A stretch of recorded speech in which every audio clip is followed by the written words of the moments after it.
Yosbeli. Buenas noches, colegas. Bueno, para mí es un gusto. Eh, Gracias por la invitación de SAM Santa Cruz, de SAM Santa Cruz.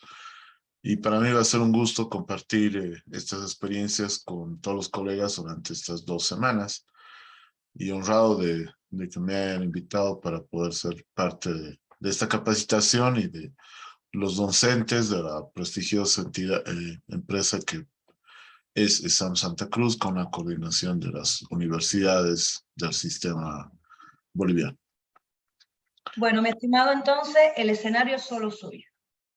Ok, gracias. Si me pueden habilitar el compartir, por favor. Ya está habilitado. Me sale que el anfitrión inhabilitó la función. Mire, a ver. Ahora Ya. sí, ya está. Perfecto.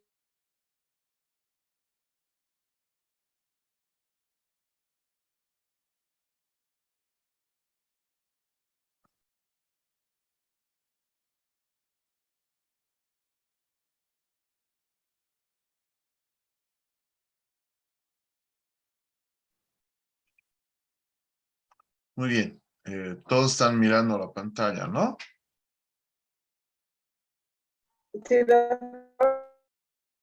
Ok. Saludos, Liz. Muy bien. Hoy nos vamos a introducir a lo que es la medicina forense. Un poco vamos a dar algunos tips, algunos adelantos, lo que vamos a ver estas 6 sesiones, adelantándonos un poco y viendo lo que es el mundo de la medicina, medicina forense. Entonces, vamos a hacer toda la introducción para ya después haber una fase de preguntas. Bueno, y como toda ciencia, tiene una fase histórica, ¿sí? Tiene una historia de donde ha surgido desde la edad antigua. La medicina forense tiene un principio, como en todas las ciencias, religioso, ficticio, si quiere un poco ocultista. En la ley en las épocas primitivas del Imperio Romano había la ley del talión. Incluso en la parte bíblica la puede escuchar ojo por ojo, diente por diente. Tenía un punto de vista metafísico, donde los jurisconsultos romanos alrededor del siglo XVIII encuentran una legislación más o menos ya empotrada en lo que es en la parte científica, teórica. Ya surge el derecho positivo, que es un derecho moderno, más o menos por el siglo XVIII, donde ya lo que les decía, ¿no? Y hay una base científica, técnica, universitaria. ¿Y qué es la medicina legal? O la medicina forense. Es aplicar los conocimientos médicos para asesorar, para ilustrar y tener una buena administración de justicia, tanto en el orden civil, administrativo, penal. ¿Sí? Entonces, la medicina legal dentro de nuestra historia comienza por el año 3000 antes de Cristo. El primer médico forense es Imhotep, ya dentro de lo que es la cultura egipcia. También era sacerdote, era arquitecto, era médico. Entonces, con Imhotep, hacia el año 3000, surge la medicina forense. Existe varios códigos, el de Hammurabi, 1700 a.C., el código de los hititas en 1400 a.C. Ya en la antigua Roma, la primera norma jurídica es las 12 tablas. Ya se habla del paciente y el sunum. Entonces, en Egipto, donde se reconoce al primer experto médico forense, que es Imhotep, a 300 años de Cristo, fue la más alta autoridad judicial del rey Sóster, es arquitecto de la primera pirámide de Saqqara, por lo menos lo que se cree históricamente. La medicina egipcia surge en una época que estaba socializada.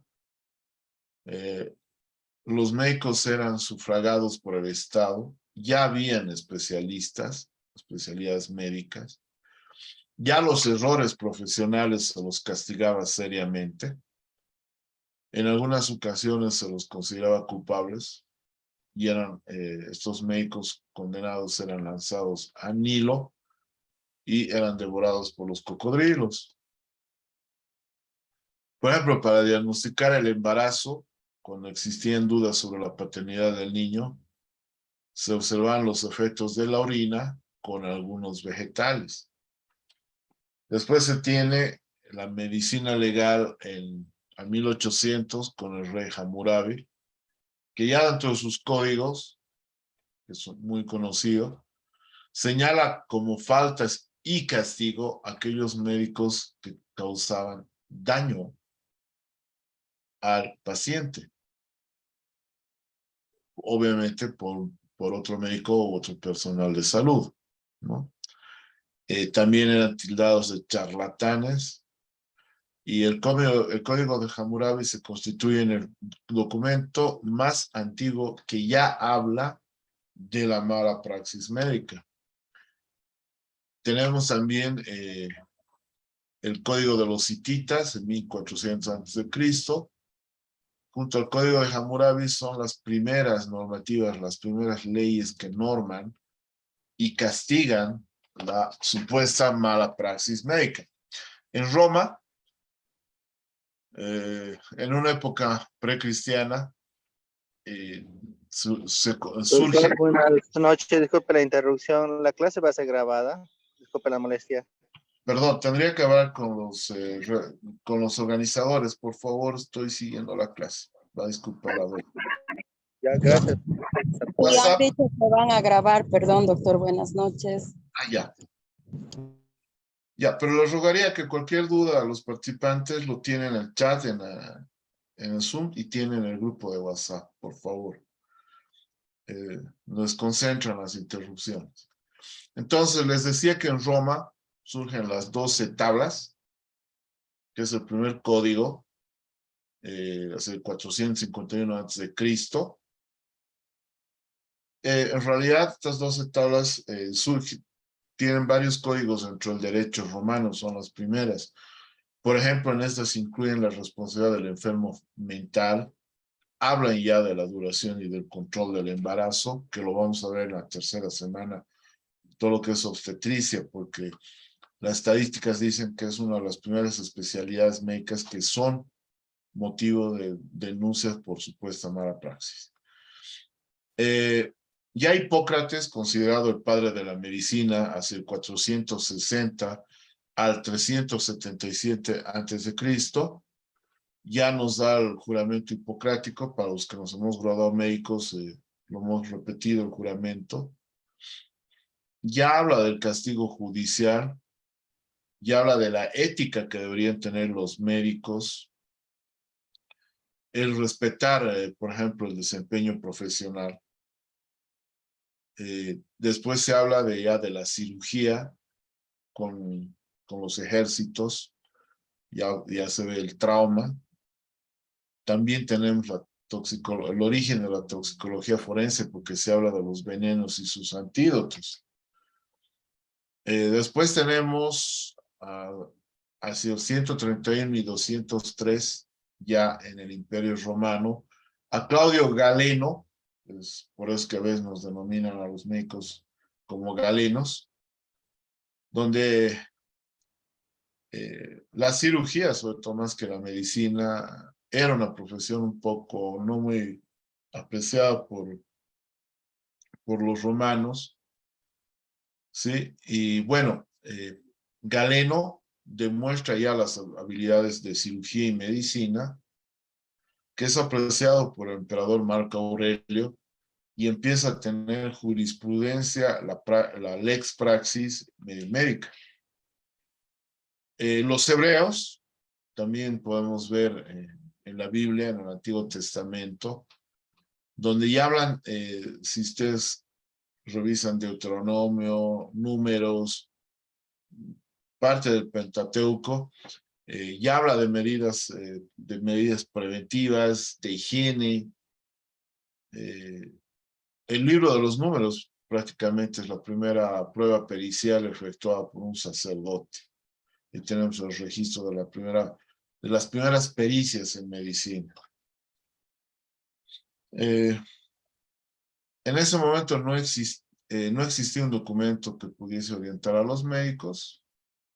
Empieza ya a hablarse de la valoración del daño corporal.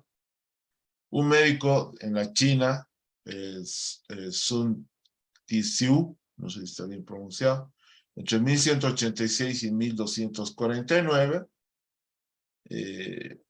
en su primera obra, Sit Yuan Lu, un papel del arroz, en 1247.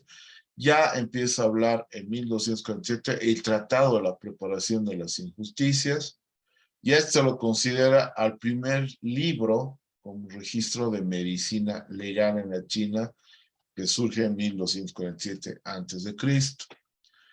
Después tenemos entrando a la Edad Media, tenemos el Código de Justiniano, el Corpus Iuris Civilis, que está en boga ya entre 529 y 564 después de Cristo. Teníamos también en el siglo VIII el Sans Tzu, que ya empieza a ver un libro de medicina chino, que ya habla de los meridianos, habla de la acupuntura. Entonces, en la Edad Media tenemos el Código Justiniano, que está entre 529 y 564, que coincide con la caída del Imperio Romano. En este Código Justiniano se regulaba la praxis de la medicina, la lex praxis de la medicina, la cirugía y la obstetricia. Ya había penas por mala praxis. Ya se establecía el papel del experto médico en la administración de justicia. Los 1000 años subsiguientes a la caída del Imperio Romano, como en todo, hay un estancamiento cultural, ¿no? Durante la Edad Media. Durante el siglo VIII, en China, hay un documento médico legal, el Xi Wan Lu, escrito por un juez, que ya se refiere a clasificar las lesiones, que lesionología lo vamos a ver el día miércoles.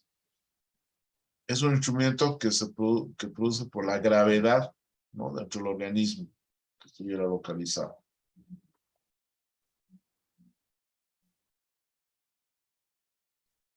Muy bien. En 1532, la Constitución, o sea, el Imperio Carolingio, ya cuando estaba el emperador Carlos V, promulga un código carolingio. Y en ya se promulga el peritaje médico, ya se norma a los peritos médicos. Entonces, el documento chino, que habíamos dicho que era un juez que clasificaba las lesiones de acuerdo a la causa y gravedad, el Xi Yuan Lu. En 1209, el Papa Inocencio III expidió un decreto en el que se le exigía a los médicos visitar a los heridos por orden judicial.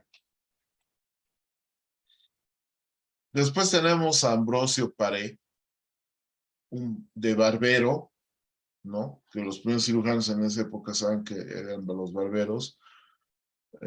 Se forma como médico, y en una obra detallada, la metodología para preparar ya los informes médico-legales, Ya en esta obra habla de las enfermedades simuladas. Paul Sacha, director del Sistema de Salud de los Estados Pontificios, ya tiene una obra que fue Las cuestiones médico-legales, otro libro de la medicina legal, que ya da las bases científicas a la práctica legal y al sistema judicial. Entonces, ya en este momento habla de la responsabilidad profesional, ya la supuesta mala praxis. Entonces, ya habíamos dicho que en la Edad Media es el Código Justiniano, que ya pone penas sobre la mala praxis. En el Renacimiento tenemos a Carlos V, en 1537, que promulga el Código Carolingio, que ya habla del experto médico que debería auxiliar a los jueces.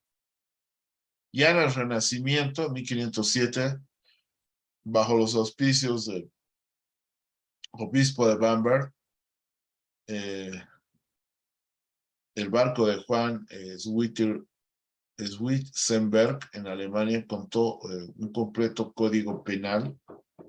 En 1537, basado en este código penal, Carlos V promulga el Código Carolino, que ya habla del experto médico, que debería tener auxilio a los jueces. Habla ya que este experto médico debería auxiliar en casos de homicidios, en heridas, en envenenamientos, en ahorcaduras, en sumersión, en infanticidio, en aborto y varios tipos de lesionología. Durante esta segunda mitad del siglo XVI empiezan los trabajos de conocimiento médico, solucionando problemas de tipo legal, hasta que en el siglo XV se comienza con los peritajes médico-legales en casos de aborto, de homicidio, de infanticidio. ¿Ya? Después tenemos a Pablo Sachas, que publica su obra de Cuestiones médico-legales en 1631, adaptando las ideas de Ambrosio Paré dentro de su experiencia. Ya tenemos a Ambrosio Paré, fundador. En realidad, Ambrosio Paré se lo considera como padre de la medicina legal. Es el que lleva la medicina legal al carácter de ciencia. Se ve que modifica técnicas de antisepsia, el manejo de las heridas, es médico del monarca. En 1577 escribe ya 5 volúmenes de cirugía. Un volumen es dedicado a la medicina legal, llevando su jurisprudencia y el delito. Thomas Sydenham, padre de la clínica médica, él decía en 1681 que era médico de vivos y no de muertos. Ya tenemos a Hans Hofmann, entre 1857 y 1919, que ya es el primero que realiza los estudios de balística en Alemania, que es completado por Víctor Baltasar de Francia, dando los cimientos de la balística forense moderna. César Lombroso, 1835-1909, es el padre y es el creador de la criminología, donde estudia por primera vez al hombre delincuente, a su formación. Es padre de la antropología dentro de la criminología, dentro de la visión criminológica médica, ya da los biotipos, habla de las facies. Es muy interesante la parte criminológica con César Lombroso. Después tenemos a Mateo Orfila, considerado y conocido como padre de la toxicología forense. Después tenemos a Pirel y Esquirol, que es considerado padre de la psiquiatría forense. Y obviamente a profesores ya más destacados en el siglo XX.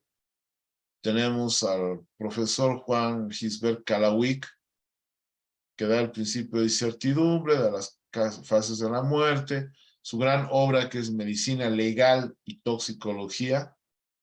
Tenemos a Antonio Pille Pascual, médico forense, miembro de la Real Academia de Medicina.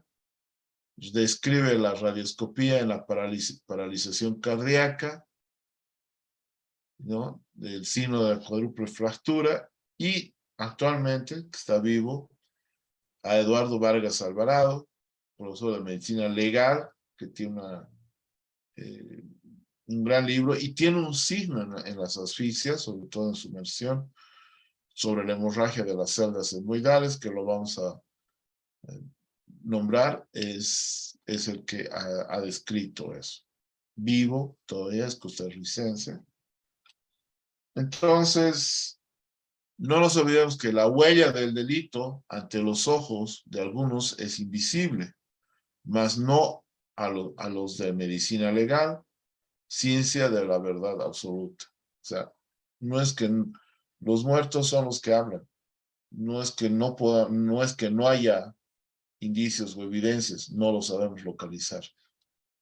Entonces, con todo ese aspecto histórico, vamos a ver que la medicina legal, que la medicina forense es un sinónimo, aunque algunos autores dicen que la medicina forense está dentro de la medicina legal, es rama de la medicina que va a auxiliar al derecho en cuanto a implicancias de enfermedad, trauma y lesiones dentro de los aspectos biológicos para la administración de justicia. Entonces, la medicina legal y forense, que es una especialidad médica, usa los conocimientos técnicos científicos de la medicina para el esclarecimiento de factores que van a interesar a la justicia. Es un estudio de la medicina con el delito, con la biología, con la balística, con la física, con la sociología. Hay muchas áreas, desde la antropología forense, traumatología forense, sexología forense, tanatología forense. Entonces, la medicina legal va a tener la tanatología forense, que es el estudio del proceso de la muerte, la psiquiatría, la criminalística, la deontología, la asfixiología, la toxicología forense, la obstetricia forense, la ginecosexología y la traumatología forense, que vamos a darles un pantallazo a cada uno de ellos. Por ejemplo, la tanatología forense es rama de la medicina forense encargada del estudio de los fenómenos de la muerte, las modificaciones del cadáver, desde el momento del deceso hasta el periodo de esqueletización o reducción esquelética. ¿Quién acuña el término de tanatología forense? Este término es acuñado en 1901 por el doctor ruso Elias Menchikov, que incluso le vale el premio Nobel años después. Él es el que acuña el término y es uno de los que desarrolla la tanatología forense. El vocablo tanatos va a derivar del griego thanatos, y este era el nombre que se le daba a la diosa de la muerte dentro de nuestra mitología griega. Y luego sabes que viene de palabra, estudio, tratado, sentido. Entonces el estudio de la muerte, de acuerdo a sus dos raíces de la palabra thanatos, tanatología. Es la ciencia de la muerte, es lo que les decía, que en 1901 el médico ruso Elias Menchikov es el que acuña este término de tanatología forense y le vale ganar el premio Nobel de Medicina en 1908. La tanatología forense, parte de la medicina legal, le va a proporcionar a los operadores de justicia conocimientos, primero, la certeza de la muerte, signos negativos de vida, signos positivos de muerte, la data de la muerte, la identidad del fallecido, la causa que pudo desencadenar la muerte, mecanismo que provoca, indicios de dolo o culpa con el origen del deceso, la celeridad de la muerte, y la existencia de trazas, partículas, vestigios, indicios o evidencias, depende de la escuela, es lo mismo. Para vestigios es la escuela portuguesa y brasilera. Indicios, bueno, más en la parte de la información de los policías lo manejan como sinónimo de evidencia, cosa que no es así, y la evidencia, que es lo que se requiere para, de acuerdo a estudio, tener un carácter de prueba posteriormente. Entonces la muerte, que no es un momento, es un proceso, que es la abolición definitiva e irreversible y permanente de las funciones vitales del organismo, vale decir, función cardíaca, función respiratoria y función neurológica. Entonces, la muerte, desde el punto de vista médico-legal, desde el punto de vista médico, es la desaparición permanente e irreversible de todo signo espontáneo de vida, de toda ausencia de funciones vitales en el individuo. El concepto médico-legal de la muerte es el cese irreversible de la función circulatoria, respiratoria y del sistema nervioso central. La definición legal de la muerte pone fin a la persona. ¿Ya? Se considera ausencia de la vida al cese definitivo de la actividad cerebral. Entonces ahí tenemos el concepto de muerte encefálica, que la ley, de acuerdo a nuestra ley de trasplantes de órganos y tejidos, a que se ha corroborado que hay muerte encefálica, se lo considera cadáver. Y estas son las diferentes posiciones, situación o actitud que puede adoptar el cuerpo en la escena del hecho. Esto ya lo vamos a ir viendo más seguido. ¿Ya? Pueden tener la posición fetal, que si es echada, pues un problema cardiorrespiratorio. Si está sentada, pues un problema frigori. Pero ya lo vamos a ir viendo. Tenemos la posición del boxeador y el esgrimista en casos de carbonización. Tenemos la posición en rana en caso de delitos sexuales, fuera del feminicidio y delitos sexuales. Otra ciencia que vamos a ver con seguridad es la psiquiatría forense, que también va a estar inmersa con relación a la psicología forense. La psiquiatría forense aplica conocimientos psiquiátricos para la administración de justicia.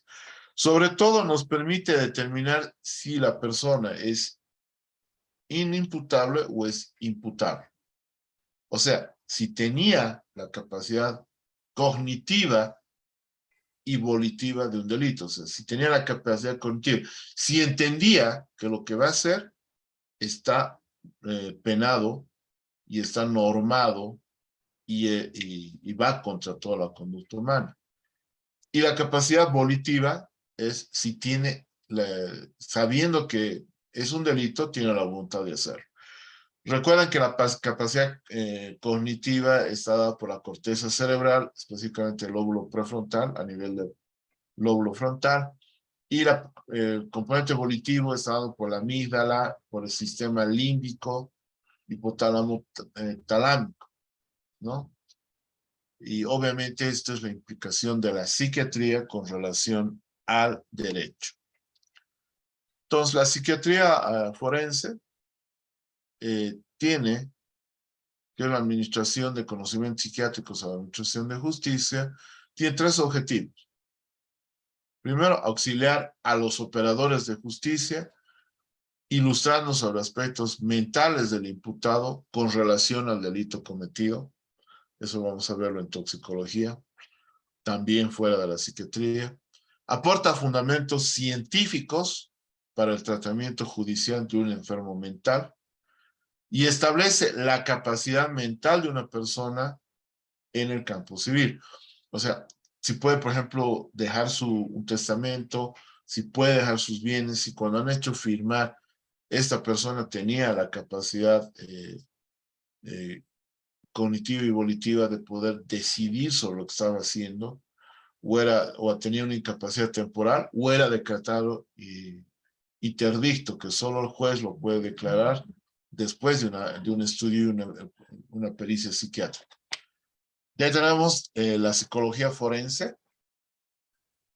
Por ejemplo, dentro del estudio del crimen hay la autopsia psicológica, que es el estudio de lo que haya podido pensar la víctima antes de acabar con su vida.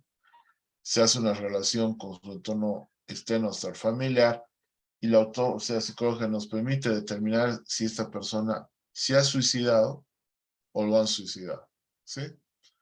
También habla del aspecto normal, de una insanidad psíquica, si hay trastornos conductuales. También permite el estudio de la veracidad del testimonio, si lo que está diciendo tiene bases ciertas. Entonces, establece desviaciones de la psicología del sujeto, elementos psicopatológicos. Dentro de esto será psicóticos y neuróticos. Psicóticos cuando altera la parte cognitiva, como demencia, esquizofrenia. Neuróticos como trastornos de la personalidad, depresión, etc. Exactitud de identificación y declaraciones, lo que les decía, la credibilidad del testimonio. Otra ciencia que es la criminalística, que la diferenciamos de la criminología, porque la criminología es adentrarse a la mente del delincuente o de la víctima y hacer un estudio de la escena del hecho con relación a las declaraciones. La criminología tiene que ver el iter criminis, que es la concepción o no de un delito, mientras que la criminalística es todo el objetivo del delito, todo lo que se va a manejar en el aspecto físico. Entonces, la criminalística es la disciplina que aplica fundamentalmente conocimientos, métodos, técnicas de investigación, aplicando las ciencias naturales, relacionadas con un presunto hecho. Pueden reconstruir en base a las evidencias, precisamente lo que haya podido pasar en un hecho delictivo, un hecho violento. Todo lo que les decía, la diferencia entre criminalística y criminología, que la confundimos como si fueran sinónimos, son totalmente diferentes. Incluso como profesiones, hay licenciatura en criminalística y hay también los criminólogos, ¿ya? Entonces, la criminalística, que es una disciplina que va a ver, que va a ser el conjunto de técnicas, procedimientos tomadas de las ciencias naturales para la investigación de un delito, que en base a evidencias puede tener pruebas y nos ayuda a verificar la participación de los autores y de la víctima en un ambiente que se llama escena del hecho. Mientras que la criminología es una disciplina que estudia las causas del crimen, puede dar remedios al comportamiento antisocial del hombre. La criminología es una ciencia interdisciplinaria que se va a basar de otras ciencias como la sociología, la psicología, la antropología, la medicina y el derecho penal. Creo que está clara la diferencia. Pero tanto la criminalística, la criminología, el derecho penal, la medicina legal, se va a basar en estas 7 preguntas de oro, que abarca toda investigación, por ejemplo, en los expedientes de proceso penal, criminalística, criminología, medicina legal. Son 7 reglas de oro. Primero, ¿qué pasó? ¿Quién o quiénes participaron? ¿Cómo pasó? ¿Cuándo pasó? ¿Dónde pasó? ¿Con qué pasó? Y para cerrar todo este esquema, el por qué. O sea, qué circunstancias, el modo, en el tiempo y en el lugar llevaron a la perpetración de este delito. También tenemos la deontología forense, que es la que nos va a rayar la cancha de la praxis profesional médica y sobre todo de la medicina forense o de las ciencias forenses. La deontología forense es una ciencia, es una disciplina que estudia los deberes concernientes a la praxis forense. O sea, ¿qué debe cumplir, por ejemplo, un psicólogo, un perito forense, un criminalista o un criminólogo forense en relación a la administración de justicia o a la administración de operadores de justicia? En fase preventiva y de investigación, Ministerio Público, fiscales, y en fase ya de juicio oral, el juez o jueces. Entonces, la deontología médica, que es un principio de conjunto de principios y reglas éticas que guían la praxis profesional del médico.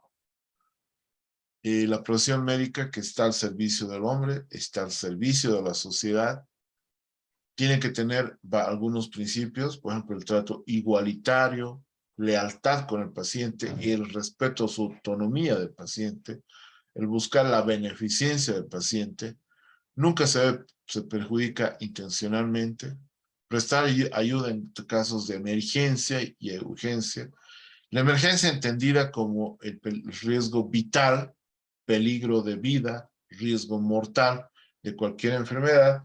La urgencia, si bien no tiene ese riesgo, es de atención en las próximas 4 horas. Nunca se debe abandonar a los enfermos, bajo ningún punto, ¿no? Y hay varios principios dentro de lo que es la bioética y la ética médica, y obviamente estos principios éticos van a darnos en normativas, en reglas, que esto se encarga la deontología. Entonces, ¿qué significa la deontología? Deonto significa deber y logos tratados. Entonces, será el estudio del deber. La deontología es eso, el estudio de las obligaciones, de los derechos que el médico debe aplicar con principios éticos y legales. Entonces, aquí ya tenemos que enmarcar muy claro qué es la bioética y ética médica, lo que es la deontología y lo que es el derecho. Entonces, ¿cuál es la importancia de la deontología? Es de sumo interés en la praxis profesional. En concreto, los profesionales médicos, profesionales forenses, tienen una elevada responsabilidad social con relación a los operadores, ¿no? En eso están los médicos, están los abogados, están los psicólogos, están los periodistas y también están los docentes. La deontología busca un equilibrio entre el estilo de vida moral y un alto nivel profesional técnico-científico. Esa doble dimensión entre armonía y equilibrio para una mayor dignificación de la actividad laboral del médico y del perito forense en este caso. Otra ciencia que se va a ver es la toxicología forense. Y la toxicología forense es una rama que tiene relación con las ciencias naturales también. Tiene relación con la biología en cuanto a patología y fisiología. Tiene relación con la física en cuanto a la aplicación de físico-química, con la química, con la farmacología, dependiendo de la dosificación, porque hay sustancias que tienen a concentración, tienen, por ejemplo, una acción terapéutica, y eso se llama farmacodinámica, farmacovigilancia, pero también va a tener una dosis tóxica. Entonces, a eso se llamará toxicodinamia y toxicocinética. Y obviamente dentro de la química está las ciencias bioquímicas y la conexión con la medicina legal o medicina forense. Entonces, la toxicología en general es una ciencia que identifica y estudia, describe la dosis, la naturaleza, la incidencia, la severidad, la reversibilidad, los mecanismos, los efectos tóxicos de una sustancia o de los xenobióticos que pueden dañar al organismo.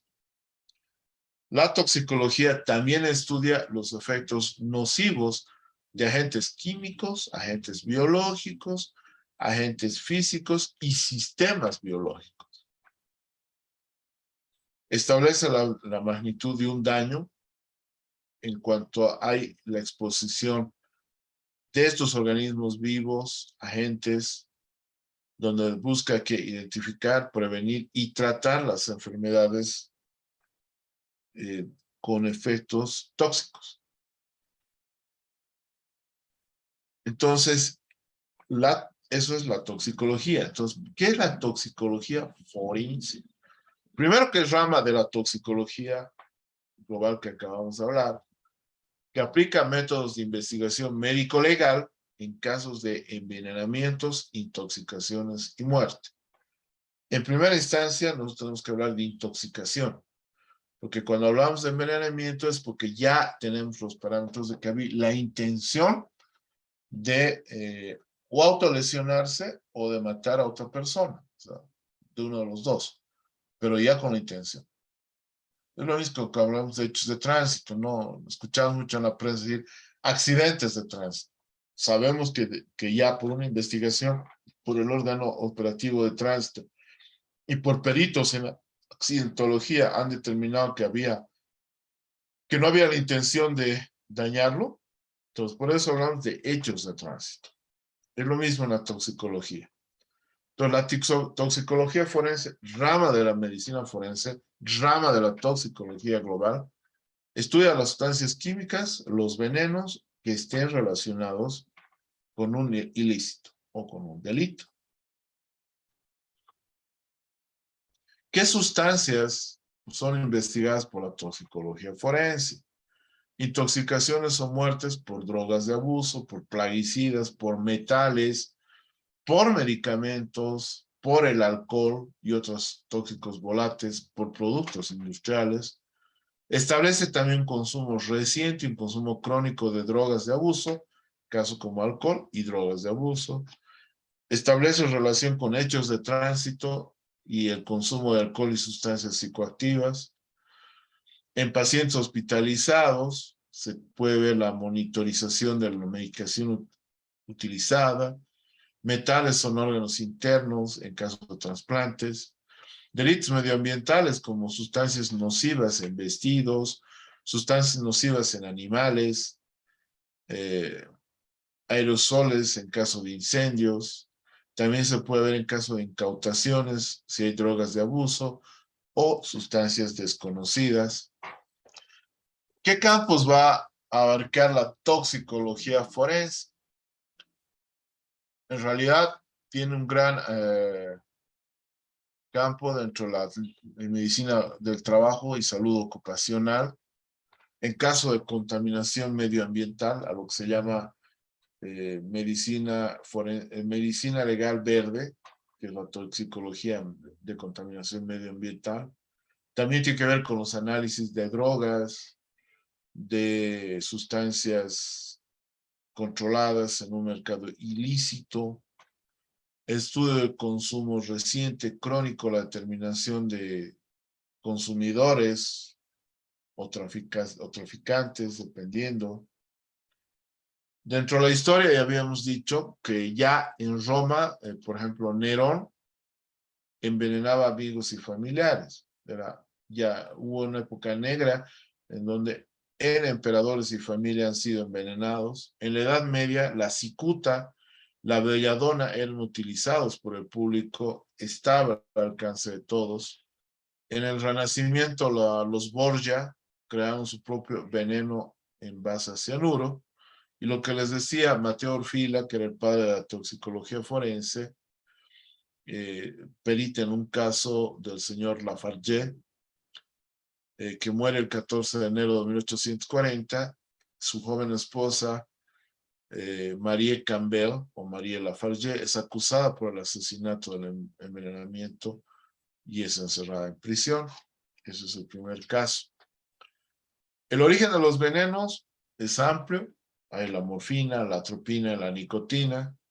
Hay plantas venenosas, hay plantas medicinales que tienen sustancias tóxicas, dependiendo de lo que les dije, la concentración terapéutica y la concentración tóxica. Por ejemplo, la cicuta. Tenemos también de origen animal, venenos de serpientes, de abejas, de escorpiones, tailapinefrina o adrenalina. De origen mineral tenemos el arsénico, el mercurio, el plomo. Sintéticos tenemos sustancias que son sintetizadas por el hombre, en el caso de los barbitúricos, los tranquilizantes. El laboratorio en toxicología forense da respuesta a requerimientos del diagnóstico de sustancias tóxicas, de acuerdo en comparación con las muestras forenses, estudio de medicamentos, droga de abusos, metales, plaguicidas, alcohol, etc. Entonces, ¿cuál es el futuro que prevé el laboratorio de toxicología forense? Es amplio, es muy amplio, ¿no? Desde de técnicas analíticas en laboratorio que sean sensibles y resolutivas. Hay sustancias más complejas en análisis, por ejemplo,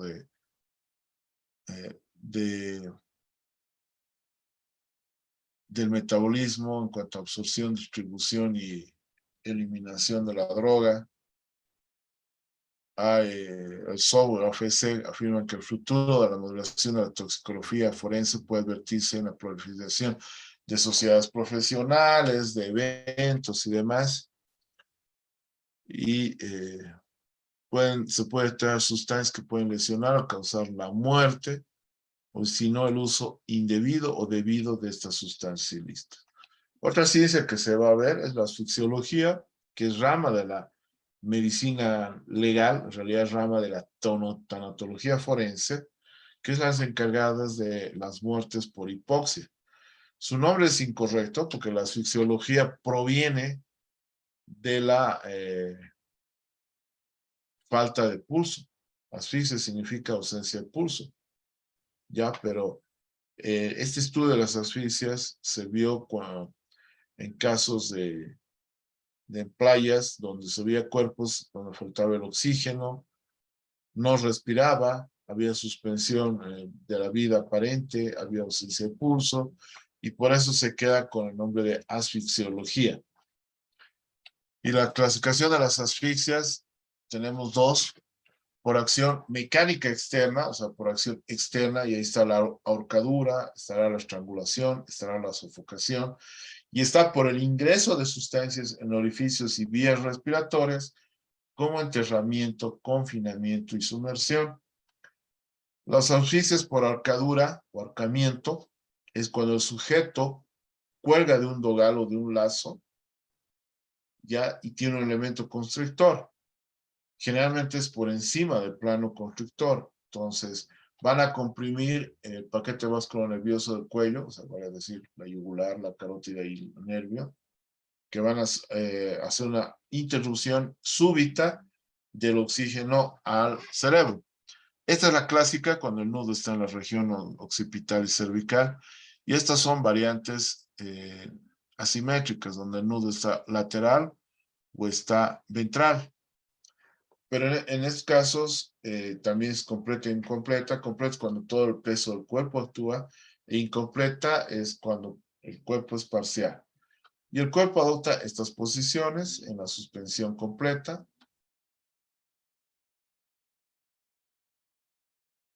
Que pueden lateralizar. También hay la invertida, donde el cuerpo o el cadáver suspendido atado por las piernas y el cuerpo está, es el que pende, y todo el peso está, pero de acuerdo a la pierna, ¿no es cierto? Entonces, esta es una suspensión completa invertida. Aquí tenemos la suspensión incompleta, donde les decía que el dogal puede estar lateral o adelante, y solo la acción constrictora hace parte del peso corporal. Entonces, son las diferentes posiciones que puede adoptar el cuerpo.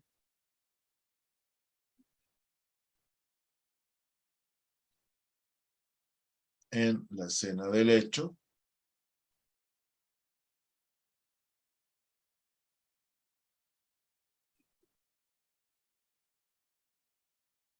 Esto es diferente, como vamos a ver aquí.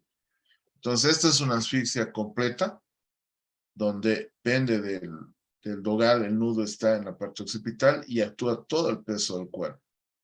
Esta es incompleta porque el nudo puede ser lateral o adelante y actúa parte del peso del cuerpo. según la posición del nudo en el cadáver, puede ser completa o simétrica si el nudo está a nivel de la región occipital y cervical y pende todo el peso del cuerpo. La simétrica es cuando el nudo está lateral o ventral y pende parte del cuerpo. La otra asfixia que tenemos que es por estrangulamiento, donde se hace un mecanismo constrictor, o sea, puede ser manual y por lazo. Constrictor cuando se comprime los paquetes vasculonerviosos y se suprime el ingreso de oxígeno al encéfalo. También se puede utilizar el lazo. En La Paz, en el Alto, hace años hubo los casos de los cogoteros. O el brazo y el antebrazo actuando como palanca. Entonces, esas son las asfixias por estrangulación. El surco no es oblicuo, no hay nudo, es continuo y es recto con relación a la arcadura. Ya tenemos la asfixia por sofocación. Los anteriores eran las externas. Esta es la interna ya porque es la ocupación, por ejemplo, en este caso de sofocación, ya sea por forma accidental o provocada, hay un taponamiento facial. Es raro una forma de suicidio, es muy raro, ¿ya? Entonces, la sofocación es el taponamiento de la zona, del ambiente o de la zona, o el taponamiento de los orificios respiratorios y no deja ingresar el oxígeno por las vías respiratorias. Tenemos por confinamiento, también llamada asfixia por carencia de aire, es la que en realidad la ausencia de aire en el ambiente. En estos casos, el sujeto no tiene oxígeno disponible, es un ambiente cerrado. Los signos en este tipo de asfixias es congestión visceral, equimosis, edema agudo pulmonar, dilatación pulmonar aguda. Ya tenemos las asfixias por sumersión. En este caso, el agua o la sustancia que ingresa a los vías respiratorias suprime el ingreso o el de aire y obviamente el aporte de oxígeno a nivel del encéfalo. Penetra esta materia líquida o semilíquida por las vías respiratorias. Puede ser agua corriente o estancada, puede ser barro, puede ser lodo, puede ser contenido de las letrinas. Nos puede adoptar en una sumersión completa esta posición porque todo el cuerpo se encuentra inmerso sobre la sustancia que provoca esta sumersión. Entonces, es la posición que puede adoptar el cuerpo.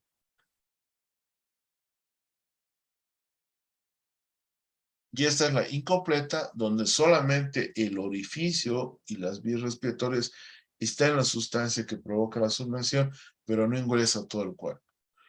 Otra ciencia que ha recobrado importancia, porque les decía, el diagnóstico de supuesta mala praxis es en obstetricia.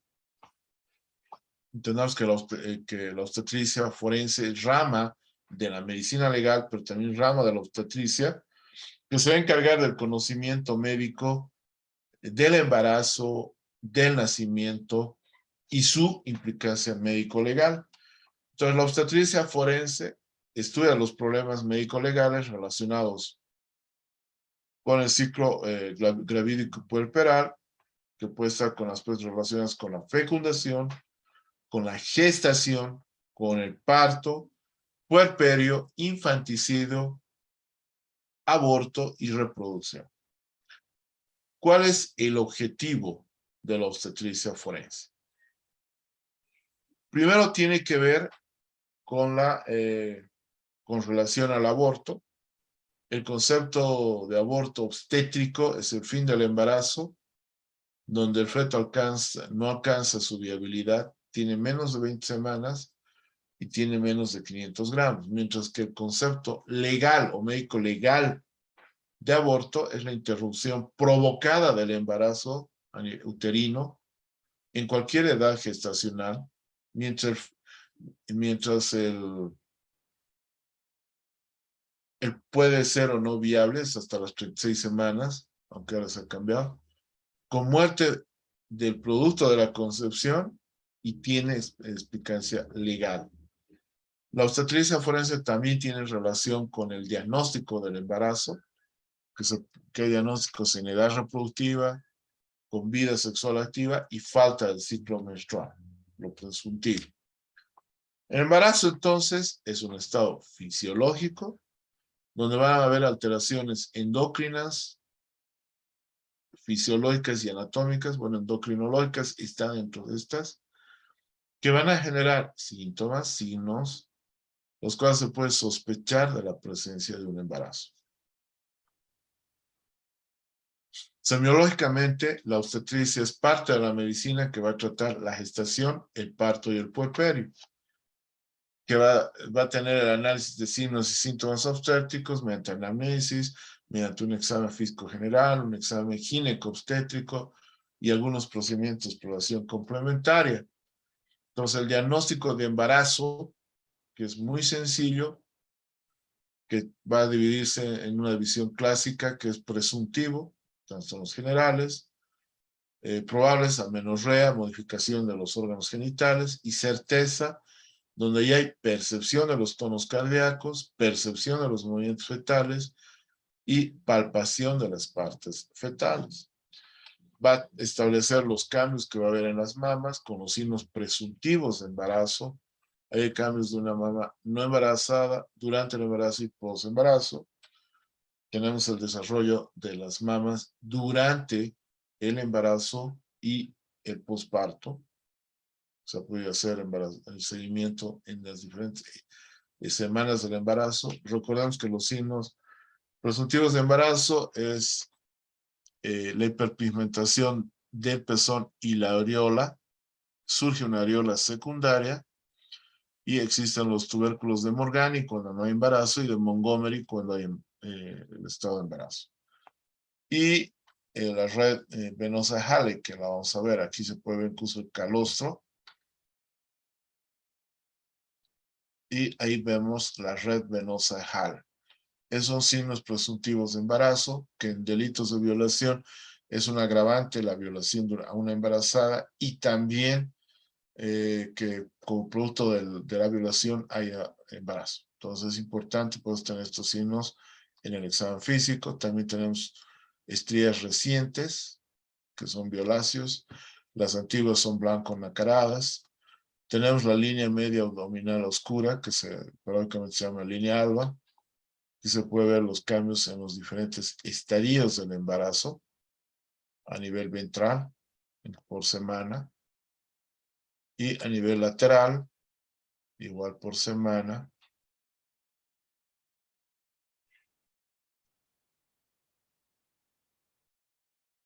Igual lateral, perfil izquierdo y derecho.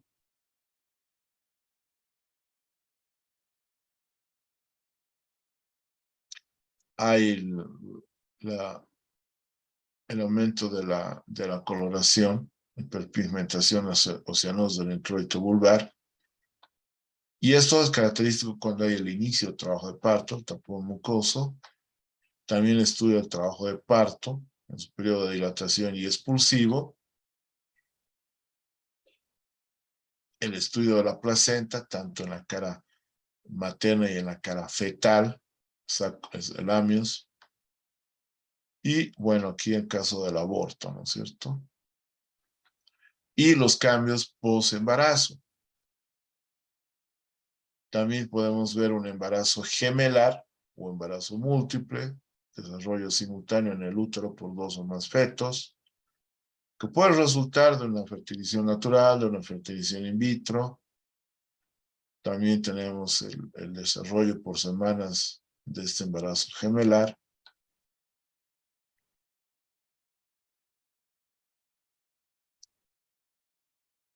Y vamos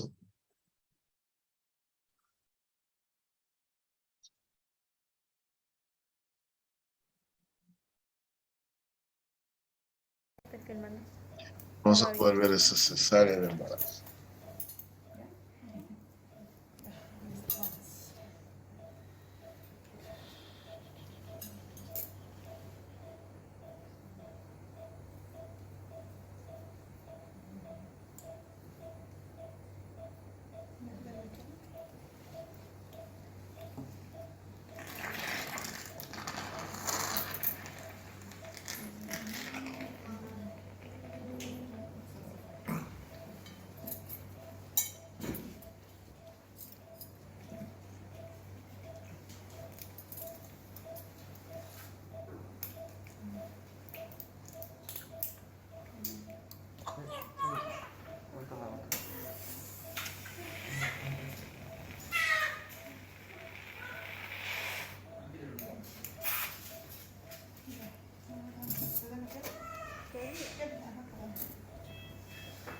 bolsas separadas.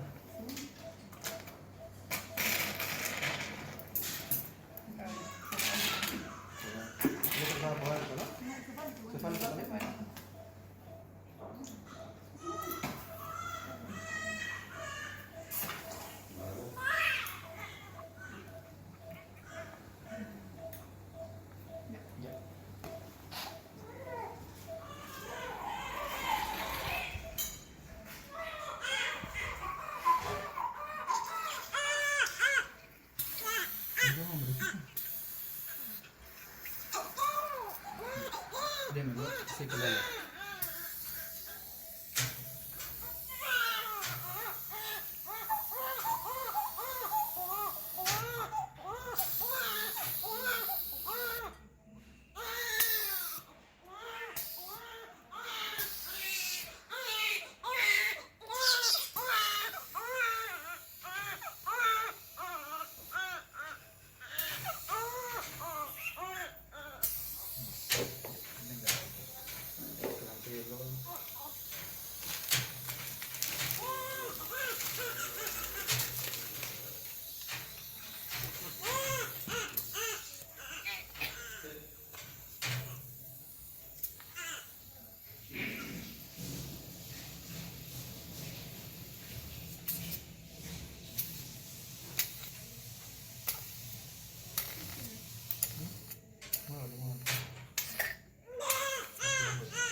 Entonces,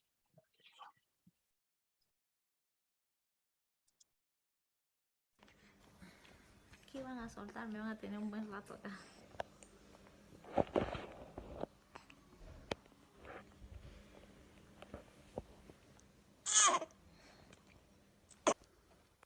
Duérmanse.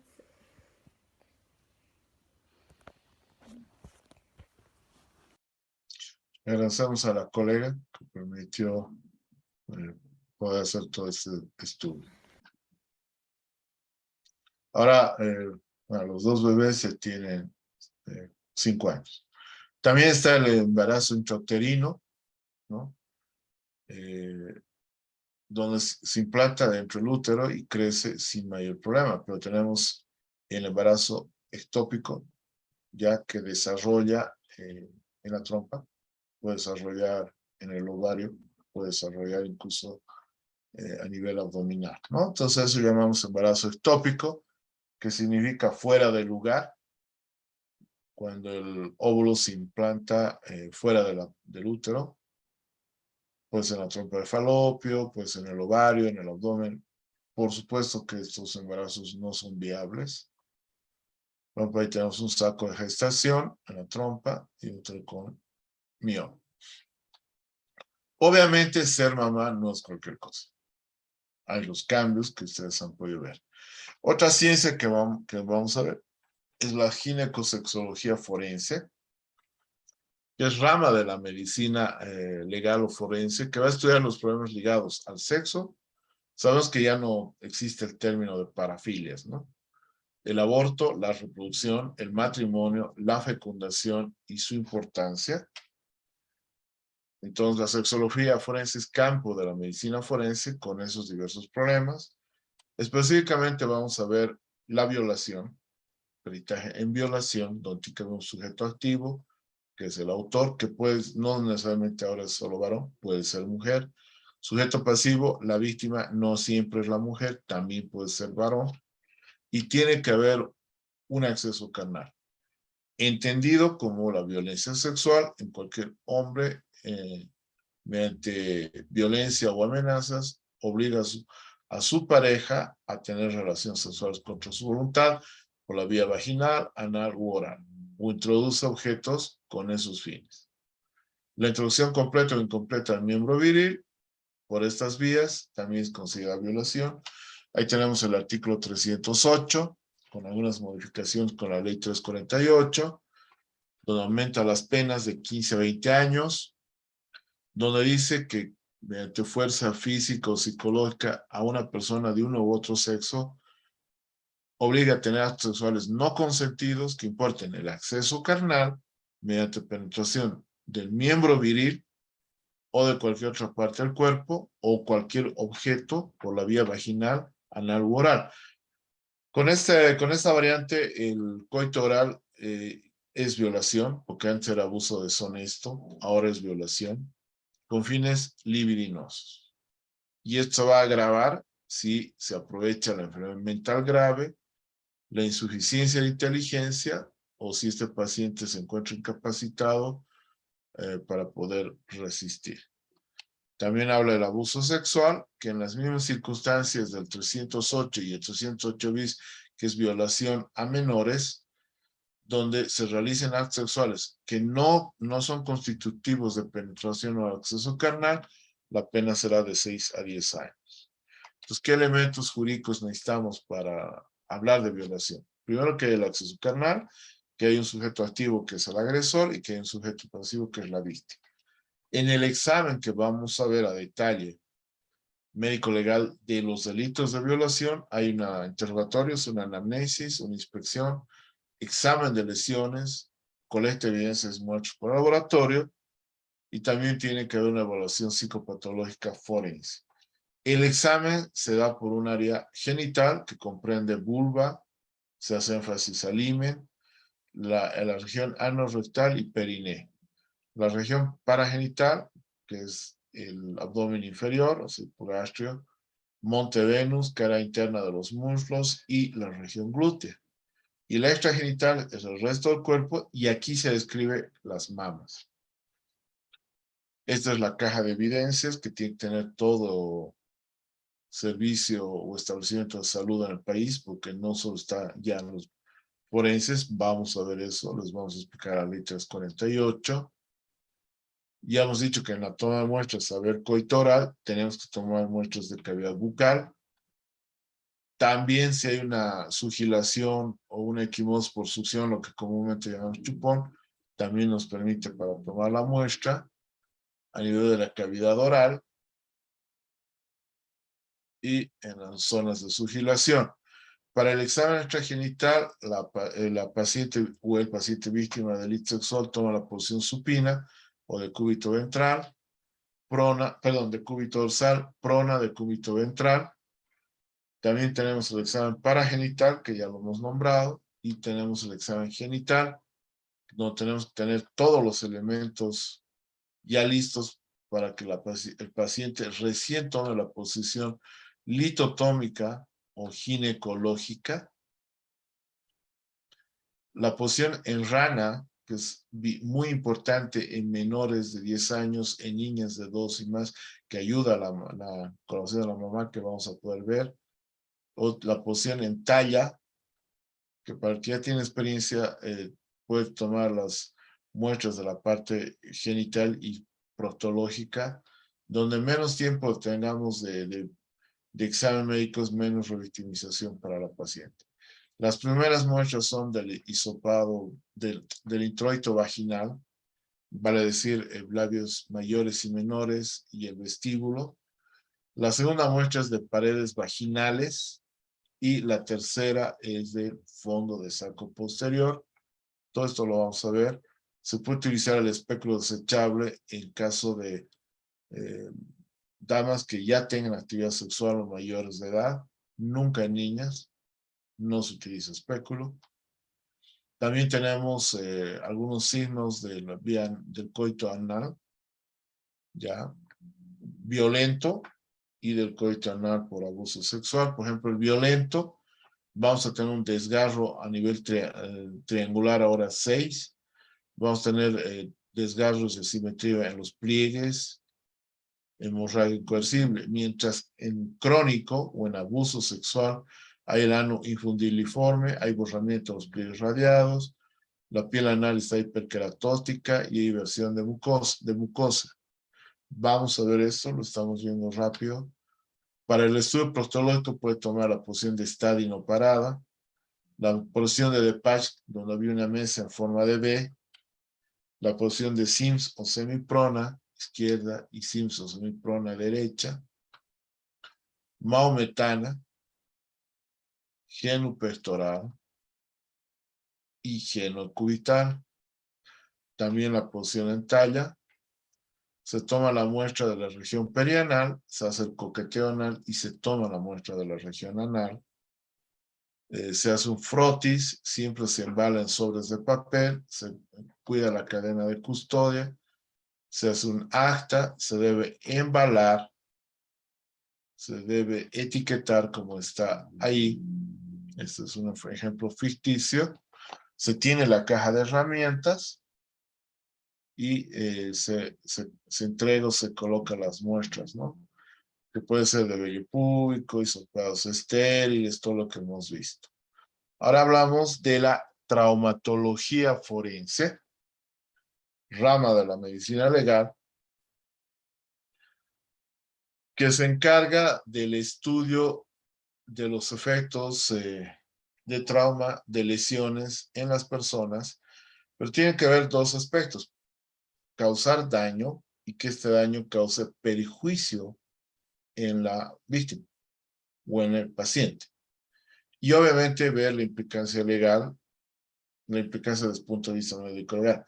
Pero lo que vemos en el peritaje es, primero, que esta lesión haya causado daño y que el daño lleve un perjuicio al paciente. Entonces, la traumatología forense es el estudio médico-legal que puede haber por acción u omisión, que va a implicar violencia de una persona hacia otra, que cause daño y este daño causa perjuicio. Este es el resultado de las lesiones, lo que es decir, si es daño en vida, si hay lesiones pre-mortem o ante-mortem y post-mortem. ¿En qué casos pre-mortem? Recordemos, si es una solución de continuidad o en herida, los bordes son retraídos, son engrosados, hay sangrado, hay inflamación, hay equimosis alrededor, son signos vitales, ¿no? Los signos negativos de vida: no hay bordes engrosados, no hay bordes retraídos, no hay sangrado, no hay infiltración. Entonces, esos signos post-mortem. No solo vamos a ver que haya lesiones contusas, sino de diferente etiología, por proyectil por arma de fuego, que esto lo vamos a ver la próxima clase, por arma blanca, por agentes físicos, por calor, por frío, por electricidad, por quemaduras, asfixias por sofocación, ahogamiento, ahorcamiento, etc. Entonces, la lesión es toda alteración que rompa el equilibrio o la homeostasis del medio interno del organismo, que este daño, que puede ser por agente externo, exógeno o endógeno también, que deje huella, que deje marca en el cuerpo humano y que estos normalmente sean producidos por una causa externa. La herida es una solución de continuidad de la piel. El trauma se lo define como una acción externa que ocasiona un traumatismo o una lesión. ¿Ya? Y traumatismo va a representar el daño que resulta en el individuo, el perjuicio que resulta en un individuo por resultado de un trauma. Entonces vamos a ver la diferenciación de lesiones y traumatismo. El traumatismo es una acción violenta ejercida sobre el organismo, rompiendo la homeostasis o equilibrio interno. La lesión es una acción violenta que va a causar daño en el cuerpo o a la salud de la persona. Miren esa fractura. ¿Ya? Entonces, dentro de las lesiones más frecuentes que vamos a poder ver en el módulo, en la clase correspondiente, por ejemplo, vamos a ver equimosis, que es una lesión que es vital por excelencia, nos da la data de la lesión y nos puede dar el agente vulnerante o el objeto que produzca esa lesión. La escoriación que es una lesión por fricción tangencial, que puede ser antemortem y postmortem, hematomas, fracturas, que son heridas contuso-cortantes en el hueso, laceración será en los órganos macizos, como hígado, bazo y riñones, las avulsiones, las amputaciones, los arrancamientos y las luxaciones.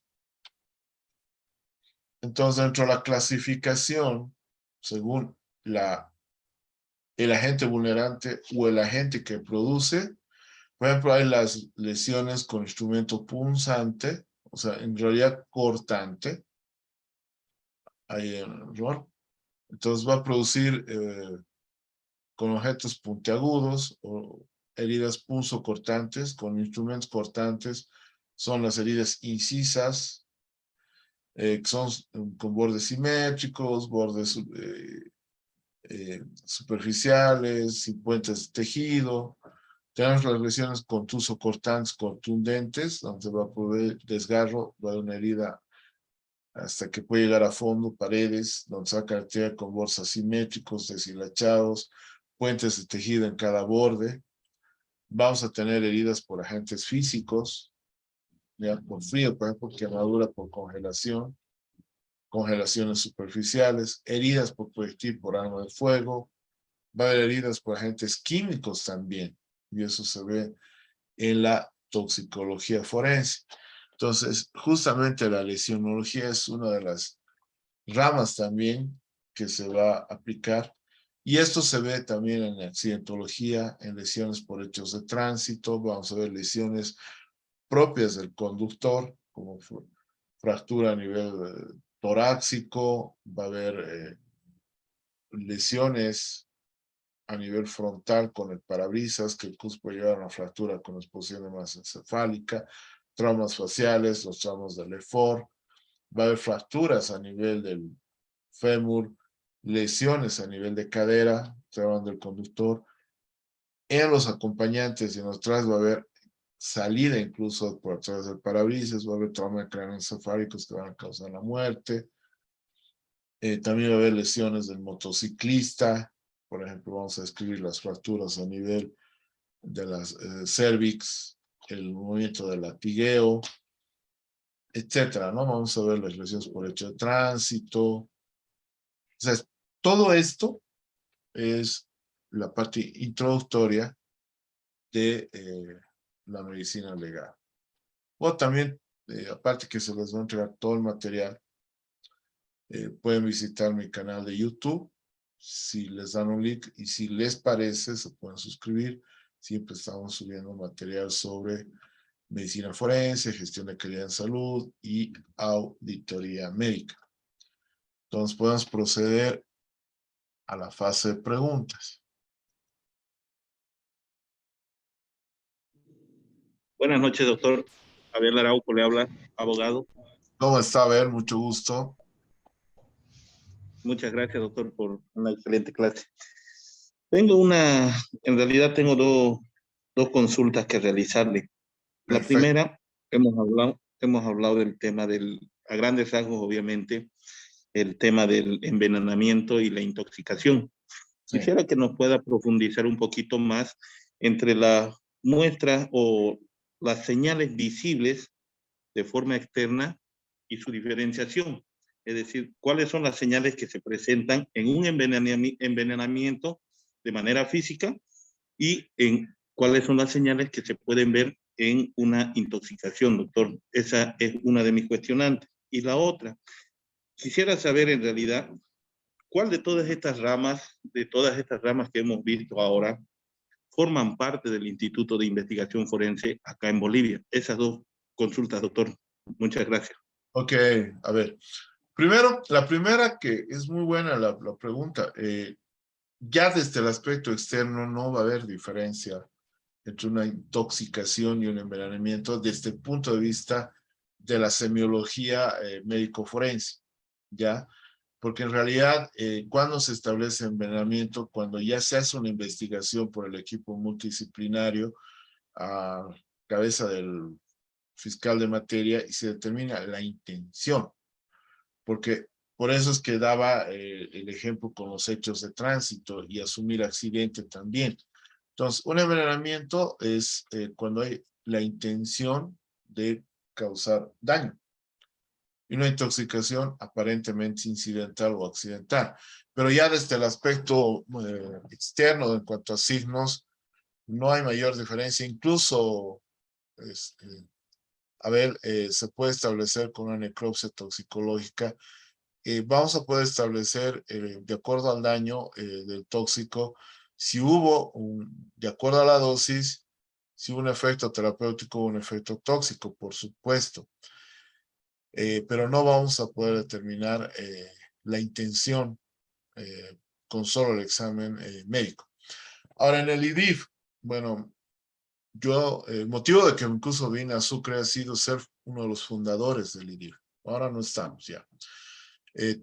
Tienen absolutamente todos estos servicios para hacer el peritaje. Cuentan con toxicología, cuentan con todo lo que es criminalística. Posiblemente criminología no por la característica que tiene el Instituto de Investigaciones Forenses, porque usted sabrá que lo criminológico es más prevención del delito, ¿no? Entonces, tal vez no. Pero después psicología forense, tendría que tener experto en delitos sexuales, en lesionología, en tanatología, me parece que sí, ¿no? Ahora, obviamente, la deontología y la bioética ya es más bien lo que debe regir nuestra conducta del perito en relación en general. Entonces, no sé si le he podido aclarar las dudas. A ver, en la parte toxicológica, no espere que por la parte del examen del cuerpo determinemos si es intoxicación o es envenenamiento. Por la parte del examen del cuerpo vamos a poder determinar la acción del tóxico en el organismo. Incluso como el cianuro, hay muchas autopsias que se les denomina blanca, que se tiene que hacer exámenes laboratoriales para poder afirmar.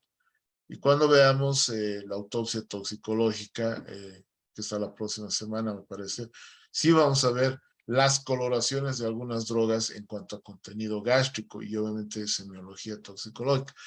Pero solamente con la investigación de la fase preparatoria vamos a poder determinar la intención. Y resumido, el IDIF sí tiene que cuenta y debería, dar todo esto que cuenta.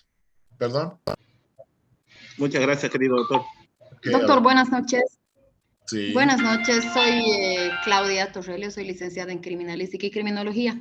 Claudia. Bueno, estudié en México y ahora le agradezco mucho su clase porque me encanta el área forense. Mi pregunta es, la clase de hoy que me encanta, muy linda, ¿es un resumen de lo que vamos a ver a lo largo o ya es un avance? No. Esta es una clase de presentación. Es como diría, Claudia, yo me llamo Carvajal, tengo tantos años, vivo en Sucre, ta. Esto es los tips, porque esto lo vamos a ver en profundidad. O sea, la siguiente Doctor, clase... si esta es una presentación, entonces nos viene un hermoso curso. Qué bueno, claro. Le agradezco mucho. Y a ver si nos podemos contactar por inbox, están en las presentaciones el celular. Ya la doctora Yasbeli también le va a decir, porque sería importante conocer a los colegas peritos, ¿no? Porque a veces tenemos algunas... Sí, doctor, yo estudié en México en la Escuela de Formación Criminalística y Criminológica, y lo que quieran también los compañeros, pues en el tema de investigación, peritaje, periciales, criminología, que es conductual, como usted ha explicado, y la criminalística, pues es más de campo. Cualquier cosa también, cualquier duda, los compañeros, con mucho gusto, y también si los demás nos pueden ayudar en sus profesiones, pues hacemos un lindo grupo, ¿no? Sí, y no doctor, se olvide ver su mensajito por inbox. Muchas felicidades por su capacidad, me gusta mucho. Gracias. Lo que les voy a explicar un poco el contenido, el próximo miércoles vamos a ver lesiones. ¿Ya? Lo que sí no vamos a ver, claro, porque el curso no vamos a ver ni criminalista ni criminología, porque en todo caso criminalística seguramente yo me voy a sentar a escucharla todo, porque tendría que ser todólogo, ¿no? La parte médica legal vamos a ver. El viernes estamos viendo delitos sexual, no, tanatología 1, el próximo lunes tanatología 2, delitos sexuales y vamos a terminar con obstetricia forense. ¿Por qué estamos tomando una especial obstetricia forense? porque en el campo de la pericia médica y la auditoría médica, que es mi otro ramo, a nivel latinoamericano, y Claudio, usted lo debe escuchar en México y más, porque tenemos varios colegas, el primer lugar de denuncias por mala praxis no es ni cirugía reparadora, como podemos creer, es la obstetricia. ¿Por qué? Porque se trata de 2 vidas. Por eso que tenemos que tomar algunos aspectos. Ya le he dado el resumen de lo que va a ser el curso, ¿no? Ahora solamente ha sido la presentación y ver la parte multidisciplinaria de la medicina legal. ¿Alguna otra consulta? Y bueno, gusto, Claudio, de nuevo. ¿Alguna otra pregunta? ¿Alguna otra aclaración? ¿Algún comentario? Ay, doctor Abel, sí se va a grabar las clases. Tal vez no ha sido la mejor respuesta, pero estén tranquilos, todo esto lo van a tener en clase y también el material respaldatorio por semana, o sea, por clase.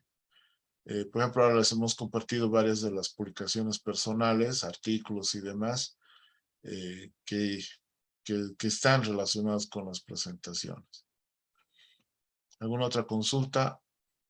Saludos, Pablo Bermúdez, que está en varios cursos. Sofía Herrera también. Algunos conocidos que están acá.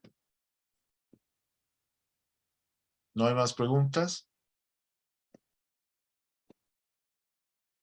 Creo que no, doctor. Nos ha quedado muy claro. Espero. Entonces, nos estaríamos viendo el día Miércoles. ¿no? Que ya, en algunas, bueno, hoy hemos acabado un poco más temprano, en algunas nos vamos a pasar seguramente. Ya es que ya vamos a ver más a detalle también. Entonces, Claro, doctor, vamos a aprovechar. Tenemos que sacarle el jugo a su conocimiento. Gracias, en serio. Ok, Claudia. No se olvide, por favor, mensaje por inbox. Sí, le mando. Ok, entonces, no sé si Yasbeli o algún personal de SAM está. Para Sí, hacer- Licen, estoy. Ya. Entonces, cerramos la charla. Perfecto, Licen. Sí. Ok, Que tengan buenas noches. buenas Hasta el noches. miércoles, doctor. Hasta el miércoles, que les vaya bien. Bendiciones. Gracias, doctor. Hasta luego.